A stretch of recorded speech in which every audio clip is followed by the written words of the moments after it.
Hi all, so really excited about this project. English chestnut double slab table, really big, it's like 2 meters by 1.9 wide, epic scale. First process always is to put it in the kiln and just bring it down from air dried to kind of furniture level for the specific house it's going to go for or building, and also because we're using resin we need to get it pretty stable.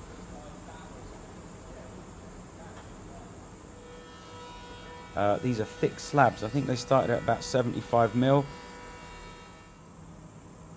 We're going to run them through a few times on the planing sander, keep flipping it just to get a rough level, because then we're going to cast it in resin, then we're going to use the CNC because it's so wide.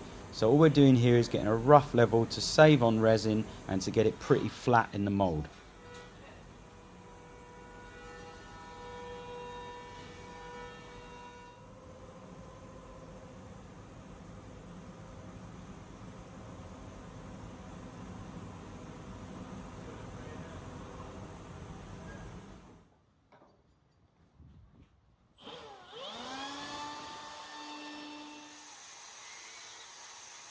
So the next stage is just cleaning out all the grooves, all the defects, ready for the resin, so we don't get any kind of little weak bits where the resin's not going to stick, or we get anything kind of floating in the resin. That would be even worse.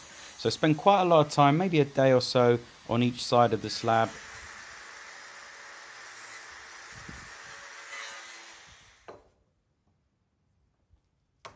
So what's been great, after redesigning the shop from scratch, I knew exactly how I wanted the work to flow and where I wanted to work, and one of the things I really wanted was to be able to work outside when I'm doing the grinding and any other kind of dusty work.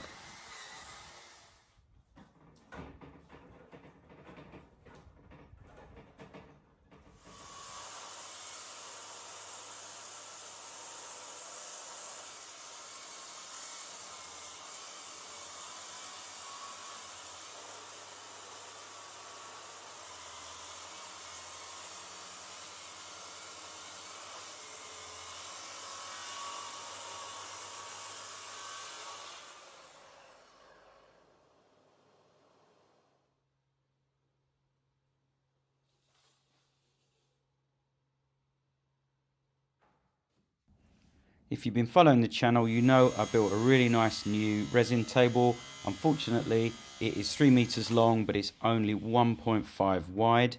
So I'm going to make a quick extension to widen the table.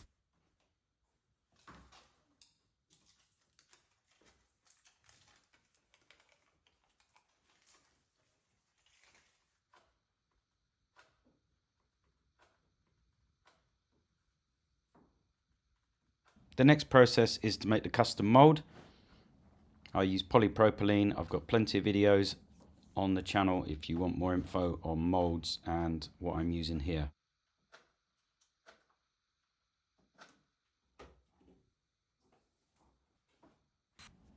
Okay, so after weeks of preparation and monitoring it in the kiln, you get to one of the real fun parts, which is when you mix the resin for the first time. There's going to be quite a lot of resin in here. What I like to do is pour the first pour, let it cure, semi-cure, just a few millimeters in case there's a leak in the mold, and just to get rid of any air bubbles that are trapped. Then I do the full pour immediately after.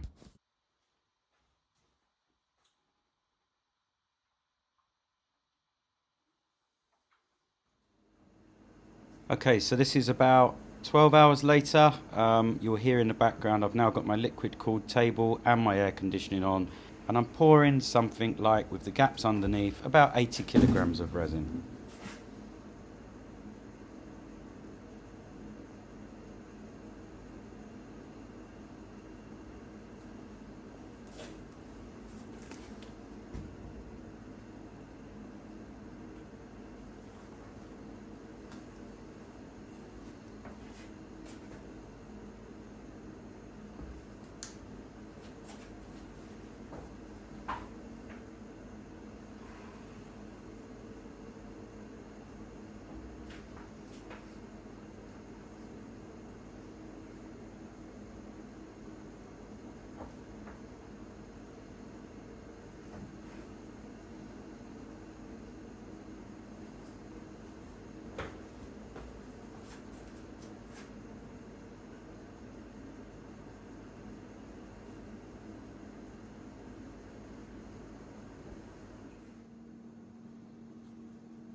So glass cast is really good for exotherm. It's a very good clear pouring resin, very good at self-degassing. But we're pouring about 80 millimeters here of resin, and it's quite a lot of resin. So the liquid cooled table and the air conditioning holds it off for about 2.5 to 3 days. So you get a really nice slow cure.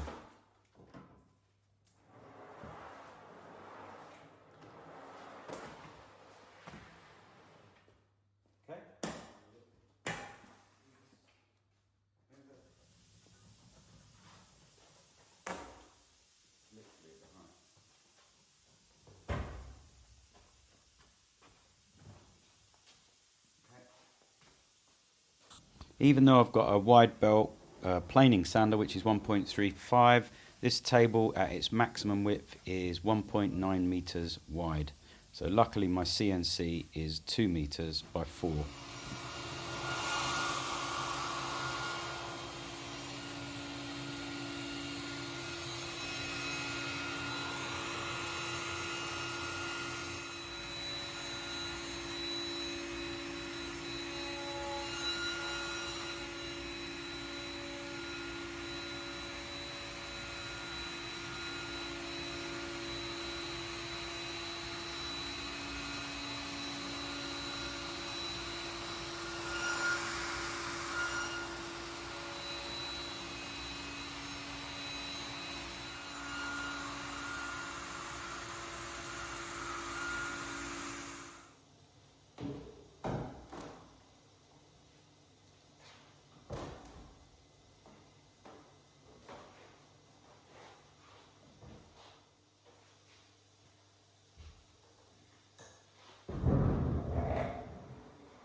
Okay, from this point on, we're going to be finishing everything by hand. Just because of the sheer size of this table, even the steel legs are going to have to be cut with an angle grinder by hand because of the size of the compound miters. We'll be using random ball bits to finish the top and then polishing. And then I do this shaping on the edge, which is something I come up with where I'm following the live edge. There'll be some resin in the defects and some for show, just to make it less sort of sharp, but it gives us that natural finish.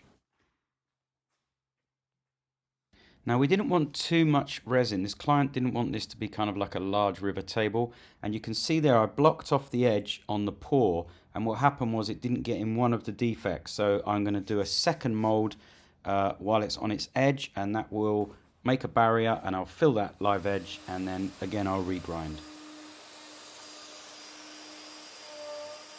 Now we do something different on our bases. On some of these super wide tables, instead of inserting like the C channel, we actually make, we call it a hammerhead, a bit like a hammerhead shark. We actually make this kind of channel and we put it onto the stand, the frame, so that we can drop the table on, and we just very loosely tighten on each end just to stop it, or to help it stop cupping. But in theory we've dried it well enough and it should stay pretty flat.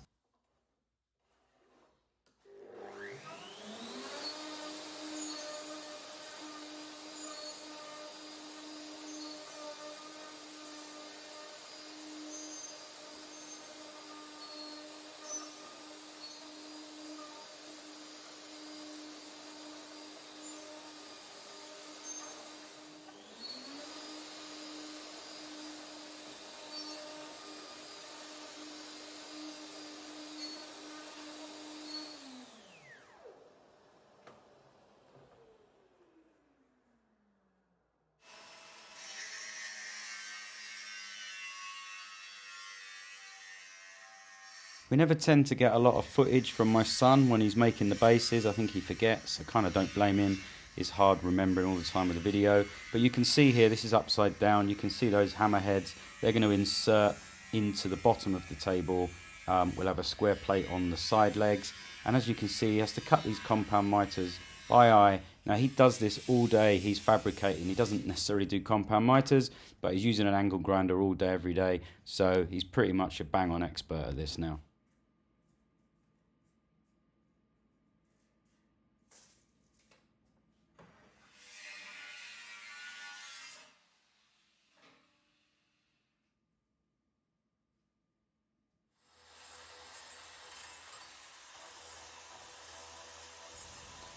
If you're interested in any of the tools we're using in the videos, just go back through the archive. Everything's explained, all the different cutters, grinders. There's hundreds of videos there.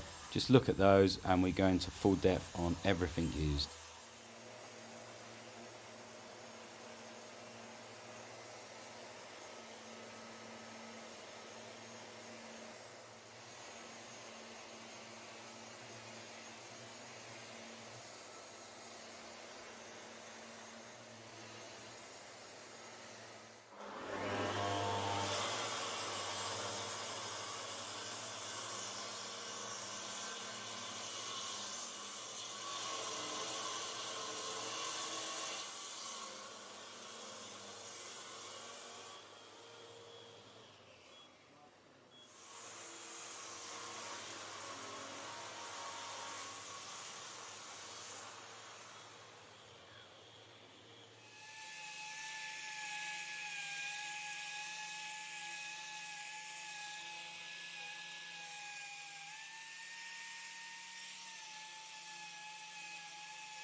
Going up to about 1,500 grit with this air polisher, occasionally putting some acetone on just to check the finish.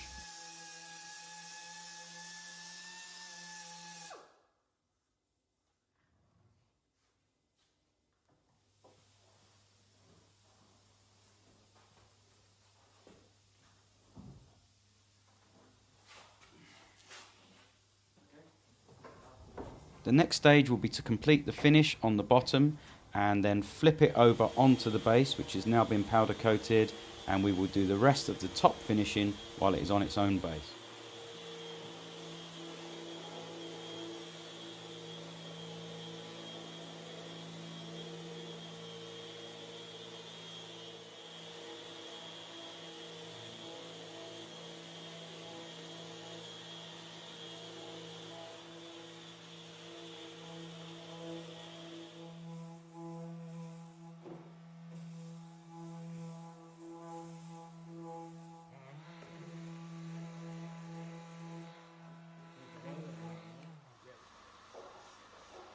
So we're using a hard wax oil, Heidelberg. I've got links in the description, plenty of videos on it. It's a really, really hard finish.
So we're almost there now. I'll build up, this is the first coat, I'll build this up over about a week. There'll be about 3 or 4 coats, give it a really good buff and leave it a couple of weeks to cure, and then we'll use our ceramic coating for the final finish before delivery.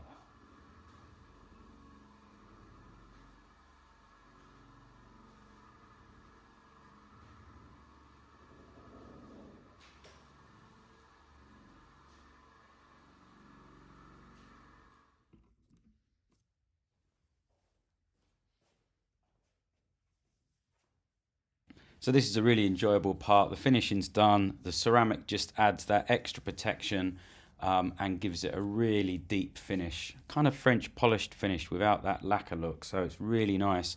There's links in the description. I've got videos on it. We do sell this. It's available to buy now on our shop on our website.